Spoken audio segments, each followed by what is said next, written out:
हर हर महादेव, जय भोलेनाथ। नमस्कार, मैं साधना पांडे मार्गदर्शन पे आपका स्वागत करती हूँ। दोस्तों, कमाना और पेट भरना हर मनुष्य का काम है, लेकिन हम उतना ही कमा पाते हैं जितने में हम अपने परिवार की जीविका चला पाते हैं। तो ये कोई बहुत बड़ी अच्छी बात नहीं कही जाएगी, क्योंकि जब आने वाली कोई समस्या होगी या फिर भविष्य के लिए कुछ न कुछ बचा कर रखना हर व्यक्ति की इच्छा होती है और बहुत ज़रूरी भी होता है। ऐसी स्थिति में मनुष्य यदि अपनी कमाई का कुछ हिस्सा बचा नहीं पाता है, या फिर कुछ ऐसे व्यक्ति हैं जो इतना भी नहीं कमा पाते हैं कि उनके जीवन का जो दैनिक खर्च है, काम है, वो सब चल सके। ऐसी स्थिति में क्या होती है, घर की बरकत जो है वो चली जाती है। घर में बिल्कुल भी लक्ष्मी का आगमन नहीं होता है, या फिर कमाई बहुत ज़्यादा होती है और ऐसी स्थिति आ जाती है कि महीने के अंत तक आपके पास बिल्कुल भी पैसे नहीं बचते हैं। तो इसका सीधा सा एक अर्थ है कि आपके घर में समृद्धि की कमी है, माँ लक्ष्मी आपके घर में टिकती बिल्कुल नहीं है। तो उसके लिए 7 बातें, जो बिल्कुल ठोस 7 बातें हैं। देखिए, बताने के लिए मैं बहुत सारी बातें आपको बता सकती हूँ, लेकिन एक चीज़ आप समझिए, मैं सिर्फ उतनी बातें आपको बता रही हूँ जो कि मतलब एक कहिए कि निचोड़ है ये चीज़ें, तो जिनको आपको ध्यान रखना बहुत ज़्यादा आवश्यक है। वीडियो प्रारंभ करने से पहले एक चीज़ मैं आपको बता दूं कि सारी चीज़ों पे विश्वास रखना बहुत ज़्यादा ज़रूरी होता है। ये जो छोटी छोटी बातें हैं वो जीवन में चमत्कार लाती हैं। मैं यहाँ पे 100% दावे के साथ आपको कह देती हूँ, लेकिन इन चीज़ों पे आपको विश्वास रखना होता है। जो आज ये जानकारी मैं बताने जा रही हूँ, देखिए, इतनी सारी लोगों के बीच मैं ये बात कर रही हूँ, तो एक चीज़ पे तो आपको भी विश्वास करना होगा कि ये चीज़ें जो है वो बिल्कुल इस तरह से नाहक नहीं कही जाती हैं। इनका शास्त्रों से संबंध होता है और दैनिक जीवन में जिसने इन कार्यों को किया है उसके जीवन में बहुत बड़ा चमत्कार और बदलाव आया है। तो मैं यहाँ आज आपको विश्वास दिलाती हूँ, दावा करती हूँ कि यदि आपने 2 महीने इस कार्य को कर लिया जो मैं आपको आगे बताने जा रही हूँ, आपके जीवन में चमत्कार न आए तो कहिएगा। और दूसरी चीज़ कि यदि आपको किसी एक वीडियो को देखना है या फिर जो वीडियो आपको इच्छा हो, उसके नीचे कमेंट को देखिए, आप लोग लाभान्वित हो रहे हैं और इस चीज़ पे विश्वास कीजिएगा। अगली चीज़ मैं बता रही हूँ कि आपको इतना मैं विश्वास दिलाने की जो कोशिश कर रही हूँ उसके पीछे मात्र और मात्र एक ही मेरा उद्देश्य है कि जब आप किसी चीज़ को विश्वास रहित होकर करते हैं तो वो चीज़ आपके लिए बिल्कुल भी शून्य मात्र बन जाती है, लेकिन वहीं किसी चीज़ को आप विश्वास के साथ करते हो तो वो आपके लिए बहुत लाभदायक होती है। और शास्त्रों में भी कहा गया है, इस तरह भी लोग कहते हैं कि मानो तो दैव नहीं तो पत्थर। देवता यदि मानिए तो पत्थर की मूर्ति में देवता है और नहीं माने तो सिर्फ पत्थर है। तो बस विश्वास की आवश्यकता है, विश्वास के साथ इन उपायों को कीजिए। और यदि वीडियो अच्छी लगे तो एक लाइक जरूर कीजिए, आपके लाइक मुझे बहुत बड़ी प्रेरणा देते हैं। और यदि चैनल पे आप पहली बार आए हैं तो इसको सब्सक्राइब जरूर कीजिए, क्योंकि इस तरह की जानकारियाँ आपको आगे भी मिलती रहेंगी। जब आप अपने घर का भोजन तैयार कर रही हैं या फिर आपके घर में भोजन तैयार करने के लिए आपने किसी की सेविका को रखा है, जैसे भी आपके घर का भोजन तैयार हो रहा है, एक चीज़ का ध्यान रखिएगा कि भोजन तैयार होने के बाद परिवार के सदस्यों को खाने के बाद कुछ न कुछ अवश्य बचा रहे। आपको ये बात सुन के बहुत आश्चर्य हो रहा होगा, क्योंकि उस दिन हम महिलाएं बहुत प्रसन्न होती हैं जिस दिन पूरा भोजन समाप्त हो जाता है। उस दिन हम बहुत खुश होते हैं कि आज जो है कुछ भी बचा नहीं है, और ये चीज़ें बहुत अच्छी लगती है। लेकिन एक चीज़ बता दूँ, शास्त्रों का पूर्णतया आपके पात्र बिल्कुल खाली नहीं होने चाहिए। ये पात्र जो होते हैं वो आपके घर माँ लक्ष्मी को भी दर्शाते हैं। कोई भी बर्तन है या कोई भी चीज़ है हम पैरों से नहीं लगने देते हैं। बहुत सारे ऐसी चीज़ें हैं, तो क्योंकि हम हर चीज़ को माँ लक्ष्मी और अन्नपूर्णा को जोड़ करके देखते हैं, किचन की सारी सामग्री को, वस्तुओं को। तो जब आप अपने घर का भोजन पूर्णतया समाप्त करते हैं तो धीरे धीरे, एक दिन समाप्त हुआ कोई बात नहीं, 2 दिन समाप्त हुआ तो मतलब क्षय होता जाता है आपके घर के जो अन्न है, आपके घर का जो भंडार है। तो कहने का मेरा अर्थ है कि जब आप भोजन बनाएं तो परिवार के खाने के बाद, सदस्यों के खाने के बाद थोड़ा सा कुछ चावल, दाल, रोटी, कुछ भी, थोड़ा सा, एक रोटी ही सही लेकिन बचना चाहिए। तो ऐसा करने से धीरे धीरे घर में समृद्धि आती है। और यदि आप भी उनमें से एक हैं जो आप पूरे खाने को डस्टबिन में डाल देते हैं रात को या फिर सुबह तुरंत खाना खाने के बाद, तो ये काम आप बंद कीजिएगा। शाम को यदि आपको लगे कि इन खाने को जो है कि वो ख़राब कर देना, फेंक देना है, वैसे तो डस्टबिन में डालना बिल्कुल भी गलत विकल्प है।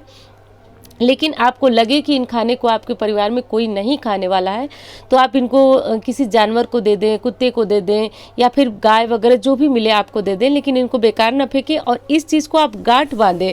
इसलिए मैं बार बार इन चीज़ों को बड़ी जो है कि विस्तृत आपको समझाने की कोशिश कर रही हूँ कि एक रोटी ही सही, लेकिन खाना बनने के बाद, परिवार के सदस्यों के खाने के बाद, वो आपके किचन में होनी चाहिए। महाभारत काल की ही एक घटना है। तो यदि ये घटना मैं बताने जाऊंगी तो बहुत ज़्यादा वीडियो लंबी होगी, इसलिए दूसरे टॉपिक पे चल देखते हैं कि दूसरा ऐसा कौन सा नियम है जिसे आपको ज़रूर मानना चाहिए। जब आपके घर का पूजा रूम होता है और आप पूजा वगैरह कर लेते हैं, तो बहुत सारे लोगों की एक आदत होती है कि जो बर्तन होते हैं वो उल्टे करके रख देते हैं, जैसे पूजा के बर्तनों को उल्टा करके रखना। ये चीज़ बिल्कुल भी गलत है। आप भूल करके भी, जैसे सूर्यदेव को ही लोग जल देते हैं, जल देने के बाद लोटा को उल्टा करके रख देते, तो उल्टा करके रखना तो कोई विकल्प ही नहीं है। बिल्कुल भी आपको औधा मुँह कोई भी बर्तन नहीं रखना है। पूजा का सीधा रखिए और अगला जो काम करना है वो आपके घर के मंदिर में 1 लोटा भर के पानी हमेशा रखा होना चाहिए। ये क्या होता है, तो आपके घर में समृद्धि की निशानी होती है, बरकत लेकर आने वाला ये उपाय है। तो 1 लोटा जल हमेशा भरा हुआ होना चाहिए। इस जल को ढक करके ऊपर कुछ मीठी वस्तु जैसे मिश्री, कुछ भी आप रख सकते हैं थोड़ा सा, तो ये रख दें। इससे घर में समृद्धि आती है, बरकत आती है। ये चीज़ें आप नोट करें, क्योंकि बहुत ज़्यादा विश्वास और दावे के साथ मैं बता रही हूँ। बताने को बहुत सारी चीज़ें हैं, लेकिन सटीक वो चीज़ें आपको बता रही हूँ जो आपके ऊपर सटीक काम करे, तो इस चीज़ को ध्यान रखिएगा। अगला उपाय दोस्तों, एक चीज़ शायद आपको पता हो, माँ लक्ष्मी और नमक का सीधा संबंध माना जाता है, क्योंकि नमक की उत्पत्ति भी समुद्र से होती है और माँ लक्ष्मी की उत्पत्ति भी समुद्र से होती है। इसलिए नमक को घर में कभी भी समाप्त नहीं होने देना चाहिए। नमक थोड़ा सा डिब्बे में है, तभी हमको दूसरे नमक जो है वो मंगवा लेना चाहिए बाहर से। नमक मंगवाते समय एक चीज़ का ध्यान रखिए कि दिन शनिवार ना हो, शनिवार को नमक कभी भी नहीं खरीदना चाहिए। और दूसरी चीज़ कि नमक जब भी रखें आप कांच के बर्तन में रखें, भूल करके भी हम प्लास्टिक में, स्टील में नहीं रखते हैं। इस तरह की चीज़ों का आप ध्यान रखिए। क्यों नहीं रखते हैं, यदि अब मैं बहुत ज़्यादा विस्तार से करूँगी तो फिर वीडियो बहुत लंबी होगी। इस बात पे मैंने कोई और नमक वाली वीडियो है, आप सर्च कीजिएगा, उसमें पता चलेगा क्यों नहीं रखते हैं। देखिए दोस्तों, एक चीज़ होती है जो हम कमा करके लाते हैं घर में अपने परिवार को चलाने के लिए, तो शास्त्रों में तो कहा गया है कि जो हम कमा कर लाते हैं घर में, उसका दशांश जो है हमें दान करना चाहिए। लेकिन दशांश संभव नहीं हो पाता है। मैं खुद नहीं कहूँगी कि 10वां हिस्सा, अपनी कमाई का 10वां हिस्सा आप दान करें, लेकिन कुछ न कुछ दान हमें हमेशा करते रहना चाहिए। तो इसमें विशेष दिन होते हैं अमावस्या और पूर्णिमा, तो आप चाहें तो अमावस्या और पूर्णिमा को कुछ न कुछ दान दें। कुछ पैसे किसी को दान दे सकते हैं, या फिर उन पैसे से चीज़ें, खाने की चीज़ें खरीद करके, कपड़े खरीद करके, छाता, जूता, जो भी हो। लेकिन एक चीज़ का दिमाग हमेशा आपको रखना चाहिए, बनाना चाहिए कि हमारे घर में जो पैसे आ रहे हैं, देखिए हम जानते हैं, जो भी वीडियो मैं तैयार करती हूँ बहुत ध्यान रख करके कि ये वीडियो बहुत छोटे से छोटे व्यक्ति भी यदि देखते हो, बहुत कम कमाने वाले भी देखते हो, तो वो भी इस चीज़ से लाभान्वित हो। तो देखिए, हो सकता है आप बहुत कम कमाते हो और आपको लगता हो कि आपके परिवार का भरण पोषण ही उस कमाई में नहीं हो पाता, ऐसे में आप दान कहाँ से करेंगे। आप एक बार विश्वास कीजिए, दान करना शुरू तो कीजिए। देखिए, दान से वृद्धि होती है धन में, ये हमारे शास्त्रों में कहा गया। बहुत सारी ऐसी चीज़ें हैं, जैसे विद्या हो गई, बहुत सारी ऐसी चीज़ें हैं, गिनवा नहीं पाऊंगी मैं अभी, कि उनको बांटने से वो बढ़ती हैं। उस तरह हमारे द्वारा कमाया गया धन, देखने में तो हमको ये दिखता है कि हम ये पैसे दान दे रहे हैं, तो हमारा महीने का खर्च कैसे चलेगा, हम कैसे अपना जीवन यापन करेंगे। लेकिन एक बार विश्वास कीजिए, आप महीने के 100 रुपये ही, 50 रुपये ही सही, लेकिन एक बार निकालिए और उसको रखिए कि आप महीने की अमावस्या या पूर्णिमा को आप दान निकाल रहे हैं। आप देखिए कैसे धीरे धीरे आपके घर की गाड़ी बिल्कुल पटरी पे आनी शुरू हो जाती है।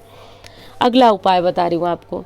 यदि हमारे घर में कोई बहन आती हैं, बेटी आती हैं, बुआ आती हैं, कहने का मतलब कि जो हमारे घर की बच्चियां हैं, वो लोग जब घर में आती हैं तो हमें उनका सम्मान करना चाहिए।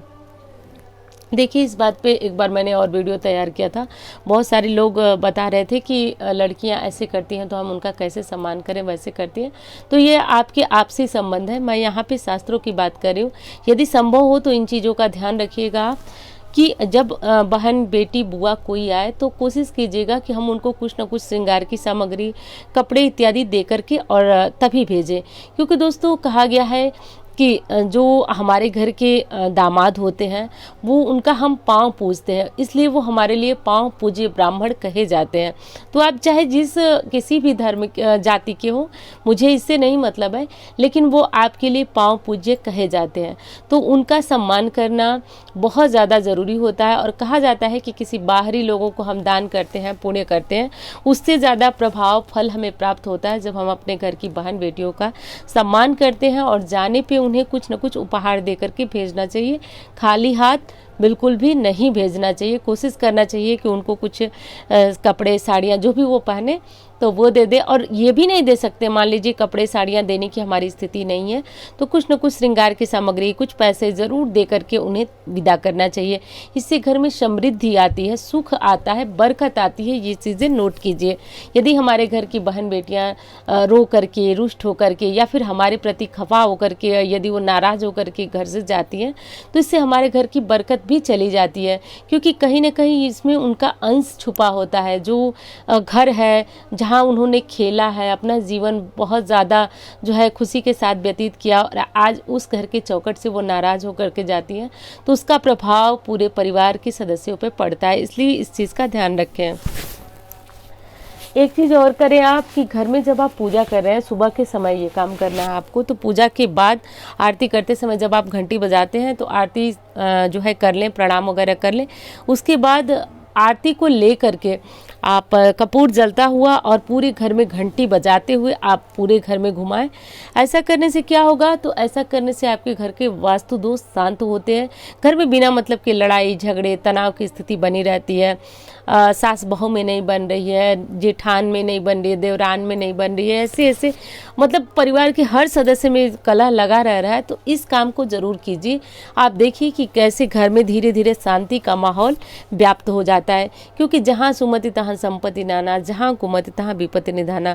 वैसे घर में चिक चिक लड़ाई झगड़े लगे रहेंगे तो घर की बरकत चली जाएगी। इसलिए इसको भी शांत करना बहुत ज़रूरी है। इसलिए मैंने पहले ही आपको कहा कि मैं बिल्कुल ठोस चीज़ें बताऊंगी जिन पे आपको अमल करना बहुत ज़रूरी है, यदि घर में समृद्धि नहीं है, बरकत नहीं है तो। अब अगला क्या काम है, आपको इस चीज़ का ध्यान रखिए। यदि आपने बहुत ज़्यादा उपाय किए, पूजा पाठ किए, सब कुछ किया और आपके घर की समृद्धि नहीं आ रही है, बरकत नहीं आ रही है, तो ऐसी स्थिति में आप क्या करेंगे। एक उपाय बता रहा हूँ जो बिल्कुल अचूक है, ये सारे उपायों पे भारी पड़ने वाला उपाय है। सबसे पहले तो आप शाकाहारी हो जाइए। मैं जानती हूँ ये बात आपको बहुत बड़ी लगेगी, और यदि आप शाकाहारी हैं तब तो कोई बात नहीं है, लेकिन यदि आप मांसाहार का सेवन करते हैं तो प्रतिदिन भगवान को भोग नहीं लगा पाएंगे। और यदि आपके घर में कोई भी लग नहीं रहा है कि कमाई है, या फिर आपके घर में बहुत ज़्यादा गरीबी है, बिल्कुल बरकत नहीं है, तो आप एक काम कीजिए। आप प्रतिदिन अपना भोजन जो भी आप बना रहे हैं उस भोजन को सबसे पहले भगवान को भोग लगाएं। जो भी भगवान आपके यहाँ हो, लड्डू गोपाल हों या फिर जो भी भगवान पे आपकी आस्था हो, जिन भगवान पे आप उनको भोग लगाना प्रारंभ कीजिए। देखिए कि कैसे झटपट आपके घर की संपन्नता और बरकत लौट करके आती है। ये बहुत श्रेष्ठ उपाय है और इससे तो मुझे लग रहा है लाखों लोगों लाभान्वित हुए हैं। तो आप ये उपाय करके देखिए जीवन में कैसे आपकी चमत्कार होता है। ये काम कीजिए। यदि आप चारों तरफ से निराश हो गए हैं, हताश हो गए हैं, आपको तो ना आपके घर में कोई बरकत है, ना समृद्धि है, तो आप अपने भोजन का जो भी भोजन बने, चावल दाल, उसमें लहसुन प्याज मत डालिएगा। और मांसाहारी भोजन इत्यादि यदि आप करते हैं तो फिर आपके लिए श्रेष्ठ नहीं है, क्योंकि आपके घर का बर्तन भी शुद्ध नहीं होगा। तो ऐसी स्थिति में भगवान को भोग लगाना आपके लिए मुश्किल होगा। तो इस ऐसी स्थिति है तो आप मत ही लगाएं। लेकिन जो लोग शाकाहारी हैं वो अपने भोजन का हिस्सा जो है वह भगवान को भोग लगा करके और उनका प्रसाद ग्रहण करें। फिर देखें जीवन में किस तरह चमत्कार होता है। बरकत आपके घर दौड़ती हुई आएगी। समृद्धि का आपको पता ही नहीं चलेगा। आपकी संपत्ति दिन दूनी रात चौगुनी बढ़नी प्रारंभ हो जाएगी। तो दोस्तों वीडियो अच्छी लगी हो, अगर आपके लिए थोड़ी भी काम की लगी हो, और एक चीज़ और है, यदि लाभान्वित हो रहे हैं तो इसको लिखना मत भूलिएगा। मेरे लिए नहीं, उन लोगों के लिए जो विश्वासहीन होकर के और उपाय को करते हैं। तो ऐसा ज़रूर कीजिएगा। और यदि वीडियो अच्छी लगे तो लाइक ज़रूर कीजिएगा, चैनल को सब्सक्राइब कीजिए। और यदि इंस्टाग्राम पे मुझे फॉलो करना चाहते हैं तो यह हमारी आईडी और लिंक भी मैं डिस्क्रिप्शन में डाल दूंगी, आप वहां से भी चेक करके मुझे फॉलो कर सकते हैं। तो उम्मीद करती हूँ जानकारी आपको बहुत पसंद आएगी। मिलती हूँ इसी तरह की वीडियो के साथ। धन्यवाद।